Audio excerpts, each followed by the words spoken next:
Hi, everyone. Sorry for the delay, but I'm excited to be here. I had a little scheduling conflict. This is the life of a CHRO, but I'm excited to be here, and we excited to dive into this topic and be fully present for it because it's something that is very near and dear to my heart, and something I feel like we've gotten wrong in organizations and it has been a detrimental issue. So. Welcome to the CHRO or CXO and CHRO Walk Into a Bar. I'm Michelle Strasburger, the CEO of HR Rebooted, where we help organizations scale without losing their soul. I'm Dominic St. Fleur, CEO of Intramark. We create a data layer on culture to help organizations identify hidden risks like productivity gaps or unwanted turnover. So I don't know if I'm going to have a drink at the bar today because when I get very excited, I talk with my hands and then I start knocking things over. So I'm going to clear the deck for this one. I like that. Well, I mean, we could at least determine what kind of level of a drink is this topic, or does this topic require? Is this a tequila level topic, or is this like a light beer level topic? So I think it can be a big topic that might require something heavier, but you probably want to go with light beer because you're going to want to remember this tomorrow. Well done. Well played. I like it. That's where I'm going. It's a great topic. I think there's going to be some good nuggets coming out of this. Michelle, did you want to introduce the topic? So our topic today is the CEO's dilemma to scale without losing the organization's soul. And I think that especially founder-led organizations struggle with this because when you're small, right, you have a small team, you maybe start with like a couple of people and then you expand out and then it's starting to feel big around 10 people. But in that type of environment where you've got maybe 10 people, it's still very collaborative. It still feels like we're working on something together. It's our blood, sweat, and tears. And you've got a culture that you're very excited about as the CEO, but your team is very excited about. And then as you start to scale and you get to maybe 50 employees, we start to see cracks in the culture. And then some of the telltale signs too that the culture is changing is some of those key people that were part of that 10 are now leaving and or staying and becoming disengaged, which is probably even worse. And you're banging your head against the wall as the CEO going, I didn't change anything. What's changed? And the people are saying, we want it back to the way it used to be, but they can't quantify what that looks like. It just felt better, right? Because we worked differently together. And your culture does change and shift over time, but it's important if you want to keep the soul of that culture that you have to be intentional. And that's what we're talking about today. Yeah. And really the question is like, how do you early on, define what that soul is and how do you keep it going? Especially in high growth environments where you're hiring a ton, with every addition to your team or your organization, culture takes a shift. And how do you start to have that balance between culture fit and culture expansion, but making sure, with culture expansion, it's expanding in a way that you have visibility into, and it's expanding in a direction that you want it to go, into, and you're having some control on forming and shaping your culture, kind of like a clay pot, rather than just letting it take a life of its own and then, after the fact, trying to put things in place to, potentially get it to where you want it to be. It's just much easier to guide it in the right direction, along the way, rather than, one day lift your head up and see that there's these huge cracks in culture, as you mentioned, and now you're trying to fill in the gaps with other priorities, also competing for your attention. So I think it's a very good topic. It's something that a lot of organizations struggle with, no matter what the size. So Michelle, you mentioned a team of 10 that goes to 50. We think about that as, a startup scaling up, but also I think about that as a team of 10 that goes to 50 within a larger organization, right? So if you think about subcultures and how teams collaborate in bigger cultures, there are shifts. And how do you think about, organizations more broadly, especially as they start to scale in general, keeping that soul in shaping culture and having more control rather than just letting it take a life of its own over time. Yeah, and it's not easy. Mm-mm. Sorry, it's not easy. It's something you have to be intentional about. And I think as a team of 10, if you're the CEO, you're meeting everybody that comes in the door, right? You're interviewing them, you're having conversations, you're sharing your vision, and it gets them excited. And once you start to grow outside of that, you get to 50, that's not feasible anymore. You have to delegate, and you have to be comfortable with losing some of that control and giving it to the next layer of leadership, right? But what starts to happen is you are bringing people into the organization, or your leaders are bringing people into the organization when you get to 50, 150, 250, and they're saying, this is what the culture is, right? They're talking to candidates about the culture, but they're maybe using language around what the culture used to be when we were smaller and when we started, and it was really cool and we were all invested. And we were pouring everything we had, and we worked together and we collaborated, and we were a family. And then the new hire gets excited about that and comes in, and it's not that.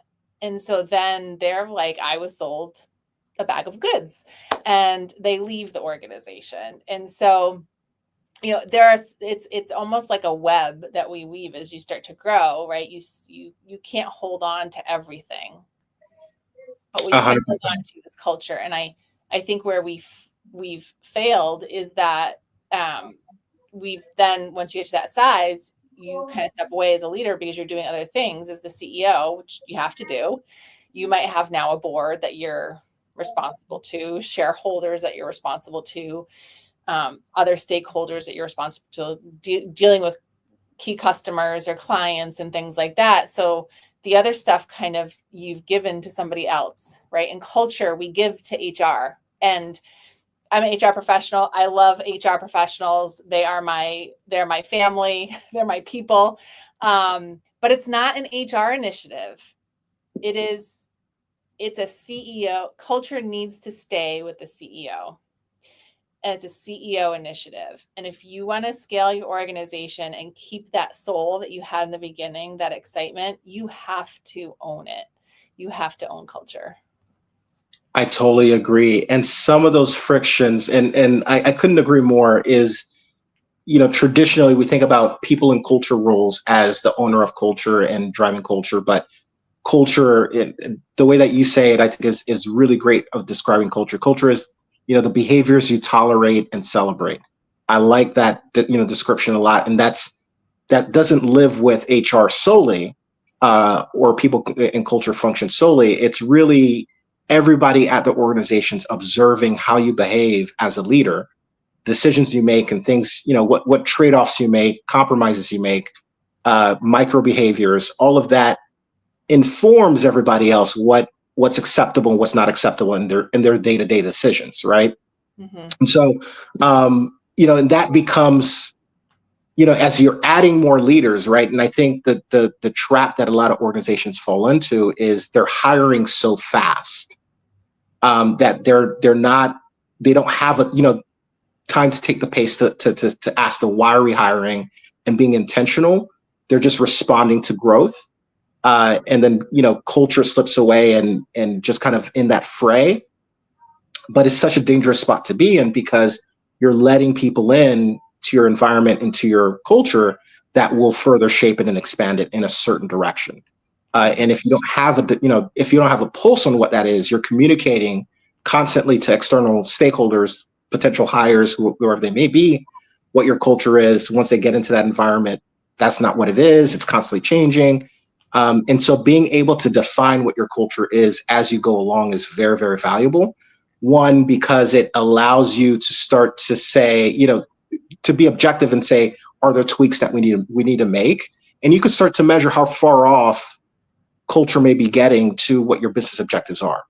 right? And so if you're developing a culture that is not conducive to business process and business outcomes, then things, culture, and something you said, Michelle, looking at culture as part of business process. I'm kind of jumbling what you said, but culture is definitely an integral part of business process.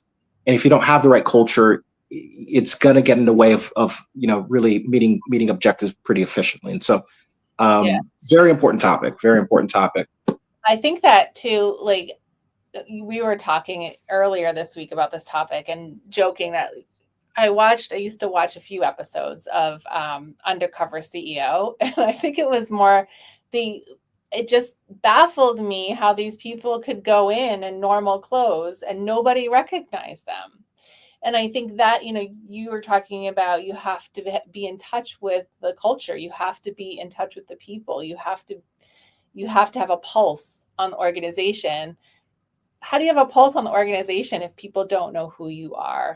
And how do you have a pulse on the culture? That's when you're leaving the culture to your frontline leaders, right? When you're that far removed. And I get it. They're big organizations. Out of college, I worked for Iron Mountain. And I remember one day, and I was there for like a couple weeks, maybe a month at this time. And I was very entry level. I was right out of college, didn't know what I was doing. And I got into the elevator and the CEO was in the elevator. And he looked at me and he said, "Hi, Michelle, how are you? How's your week going?"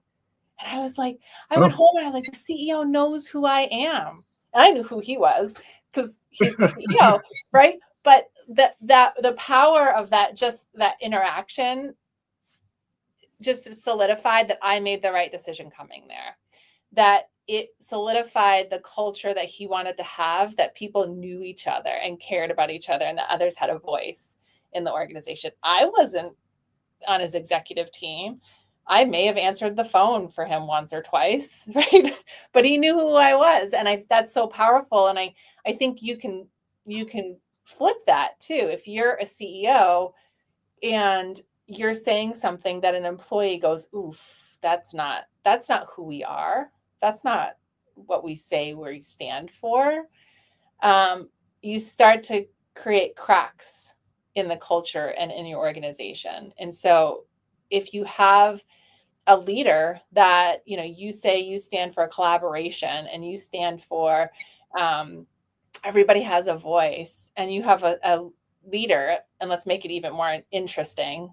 They're a sales leader and they are your biggest revenue producing sales leader in the organization, but they run people over. They steamroll people. They don't listen to other people's opinions. It's their way or the highway. And you get up at a company meeting and you celebrate that person's achievements, your team will roll their eyes and will never trust you again because you're celebrating somebody who's rolling people over and going against your values. Unless if that's your value that you want people to be rolled over, then go ahead and do it. But I don't think that's what most people would want in a rapidly growing organization. And you mentioned quite a dilemma, right? A tension, right? And it's a classic tension. Mm-hmm. Is what do I do with a high performer who does not necessarily espouse or fit or demonstrates where I want my culture to be, but there's that business tension with culture tension. And there's something that you said that I like quite a bit, that I'd love for you to mention. But in a situation like that, what does one do? What does when you're faced with tough decisions, where it's a trade-off of business outcome or culture outcome? One is potentially more immediate business outcomes. Something's going to, culture being more long-term and reverberating, but not always obvious. And so I think a lot of the times trade-offs are made for the hard metrics at the expense of soft metrics that translate into or bleed into hard metrics long-term, in one way, shape, or form. And so in a situation like that, what are some lessons that, leaders could, what should a leader do in that situation? I think you have to rewind first and think about, when we talk about our culture, it's not the values we have on the wall. You can have 10 values on the wall, right? I think it's important. This is the work I do with CEOs, is what are the few things that you will die on the sword for to protect the soul of your company, right? What are those things you really want to have in your company? It's really important to you, and that you'll die on the sword for. And then you have to die on the sword for them. So if it is, the way we want to have a respectful workplace, and you have somebody who's not being respectful, regardless of everything else, you need to make a tough decision.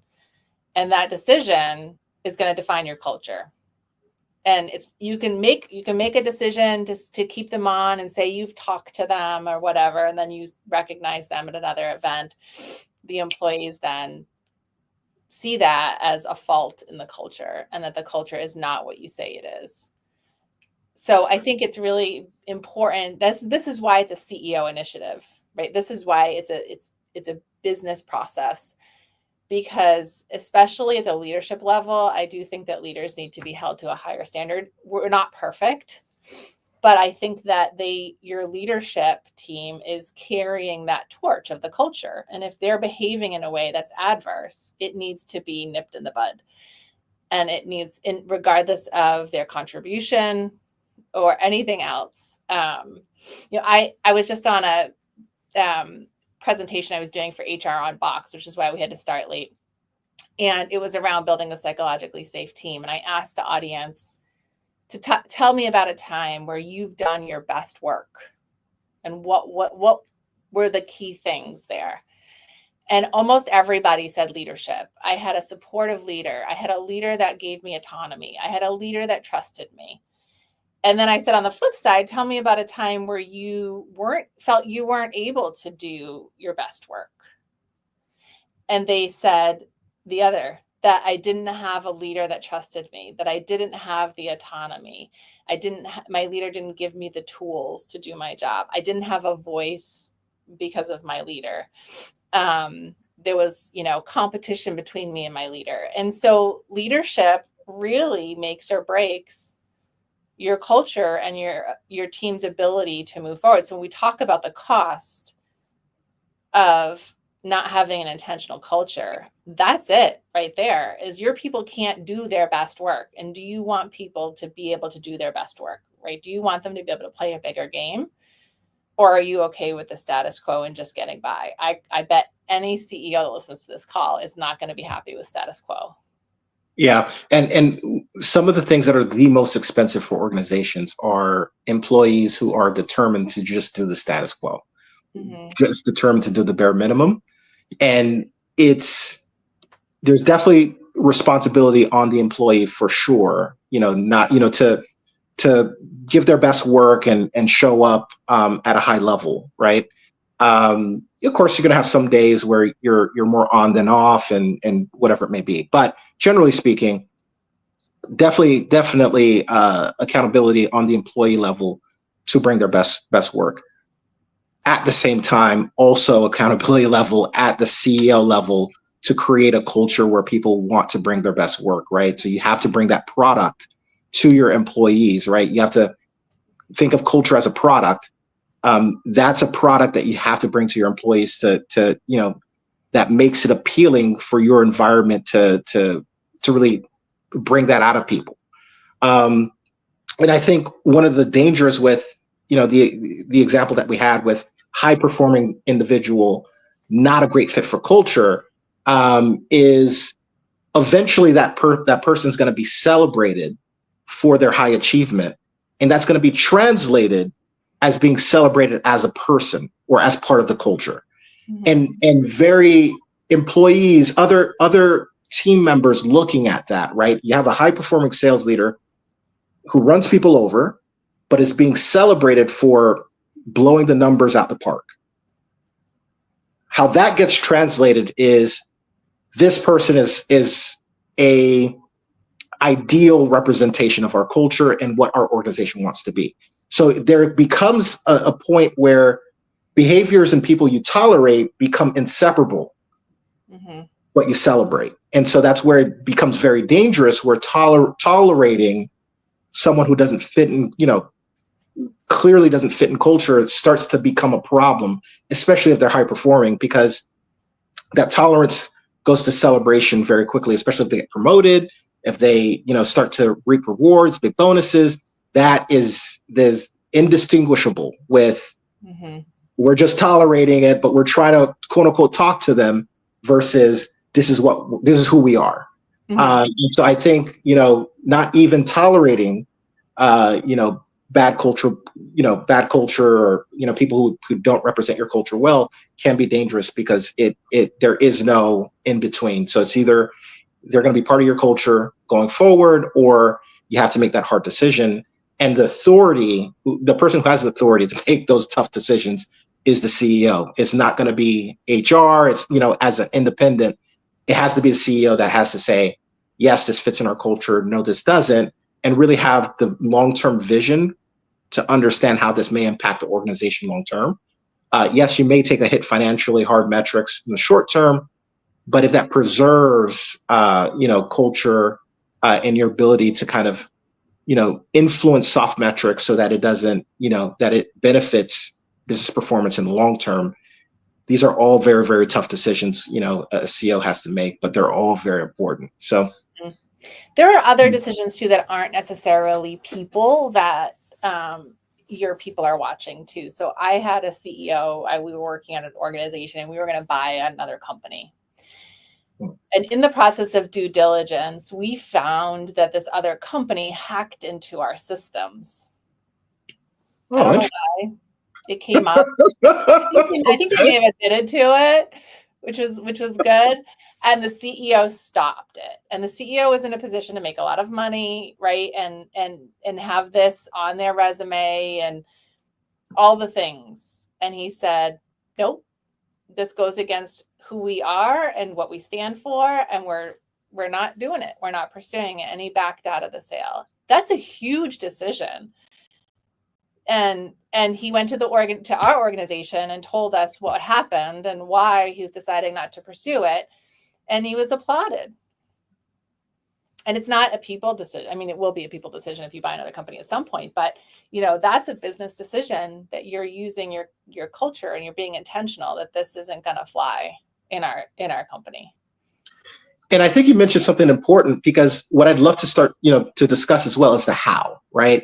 Mm-hmm. So you're a CEO, you're a leader, you represent culture at the organization. How do you start influencing culture, keeping a pulse on culture, especially as you're scaling, right? If we start to get into the tactical, a little bit more tactical or strategic hows, but your example kind of, in my mind, touches on one of the hows, is that people have to be able to observe at scale at your organization how you make decisions and why you came to conclusions.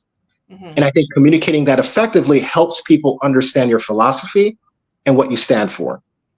So I think that was a big deal, where, it was like obvious, okay, I've got to communicate the rationale behind this with this major deal, because it's very visible, very public.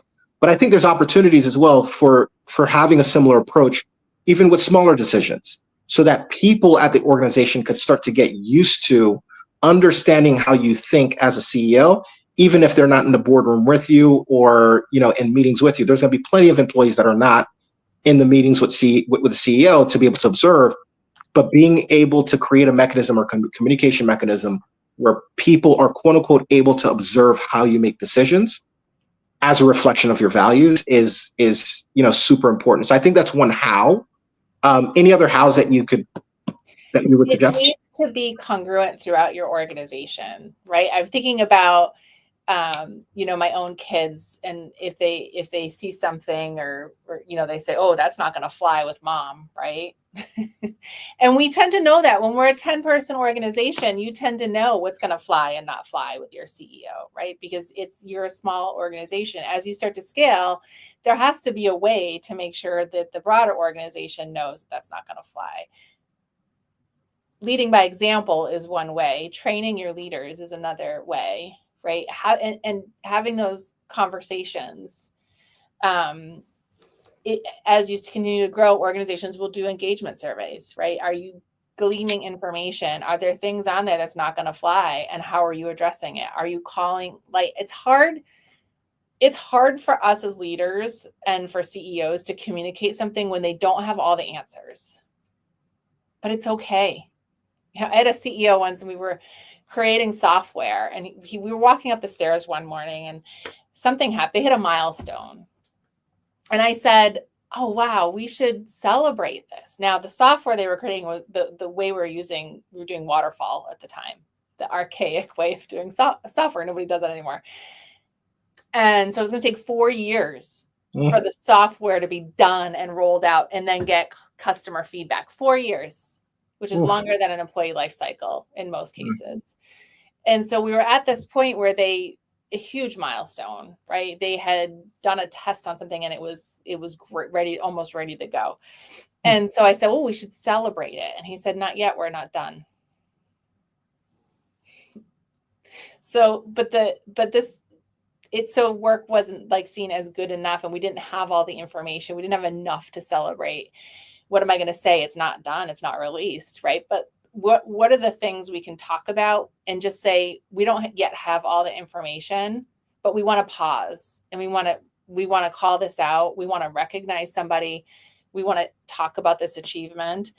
You don't have to have all the answers. But if you're not talking about it, employees make up their own story, and the story they're making up is not the one you have in your head, is not the one that you want people to know. So even if you don't have all the answers, just continually communicating. I think back to COVID, right? When COVID started, nobody knew what was going on. We just said, okay, go work from home. We'll figure it out.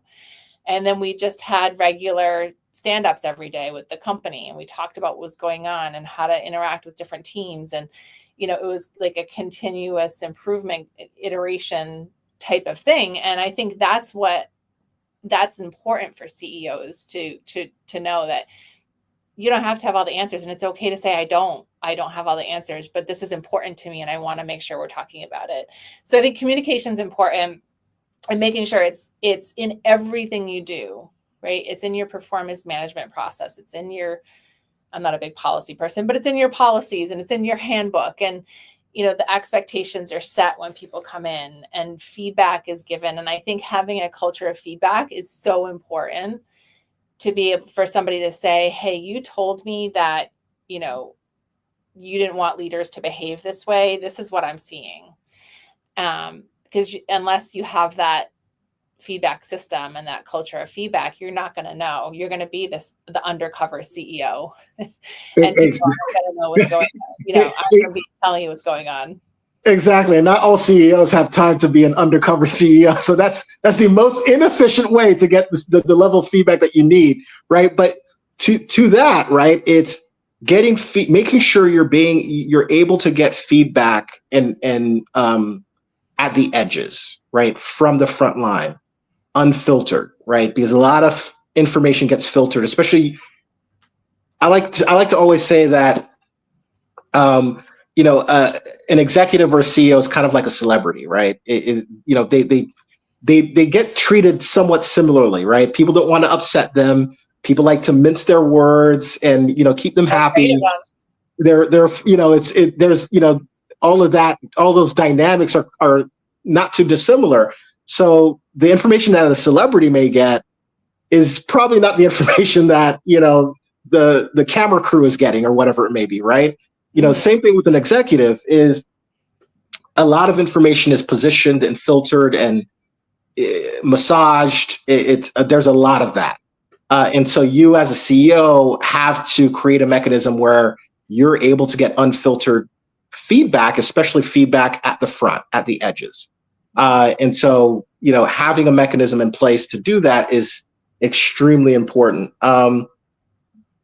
And I was going to say something else on that front, but you mentioned, I just wanted to make sure getting feedback at the edges is going to be quite important to that's another how that's going to be quite important. That's a huge nugget, is getting through and figuring out why. Because I do see sometimes with engagement surveys or other things, it's justified, right? Oh yeah, that's they're saying that because we just did performance reviews and we just did merit, like, or we just changed benefits, like that's expected, it's okay, right?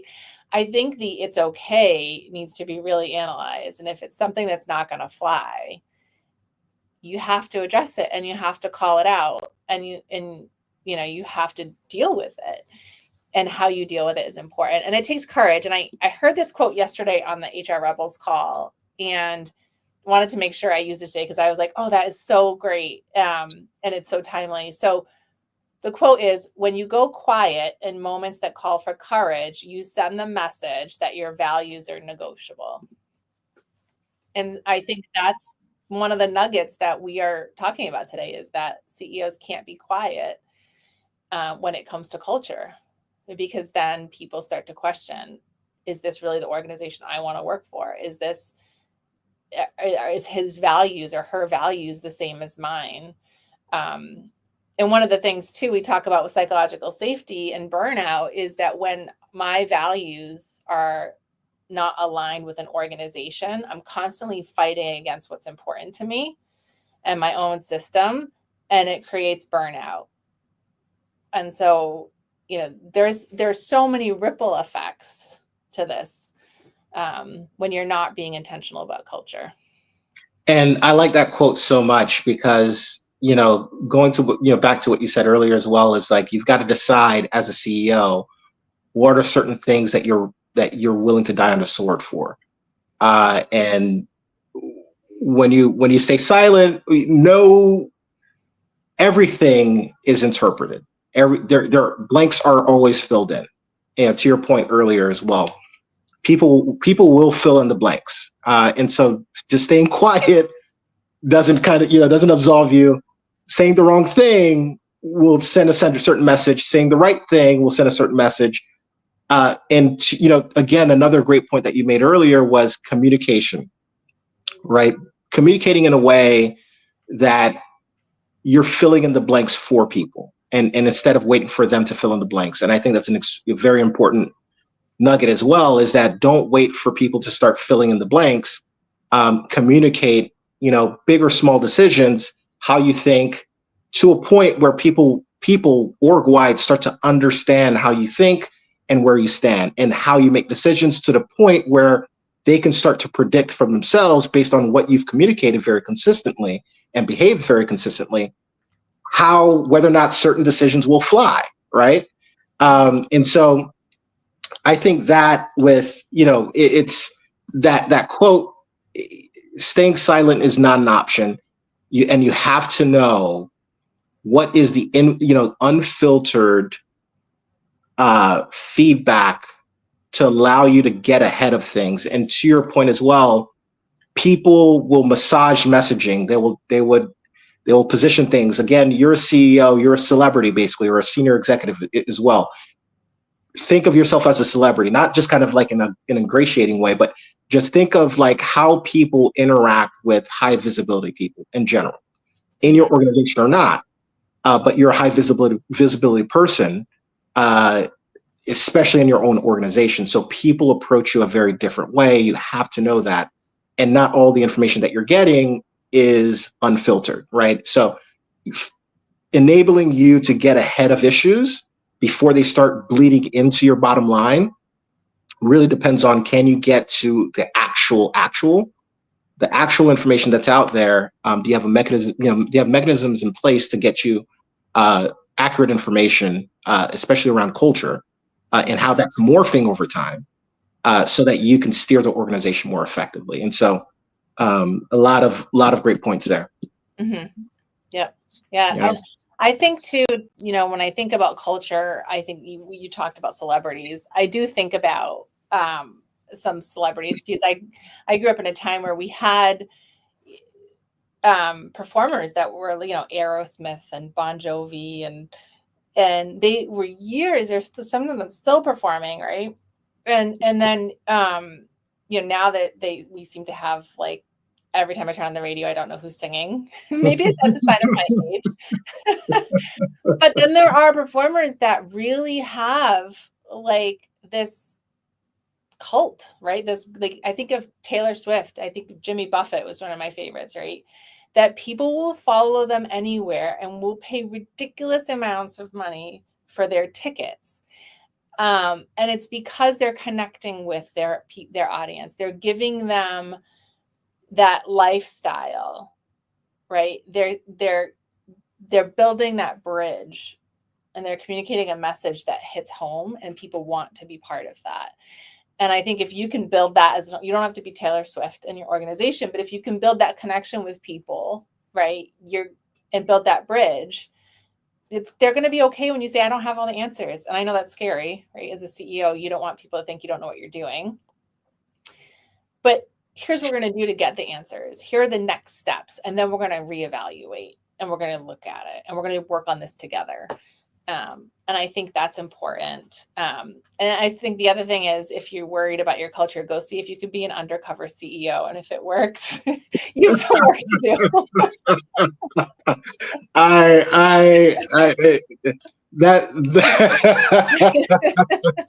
I can only imagine how that could just not work in so many ways. Yeah. But it's either not efficient, but the celebrity analogy is interesting, because I think there's an opportunity to study how celebrities create a bond with their audience.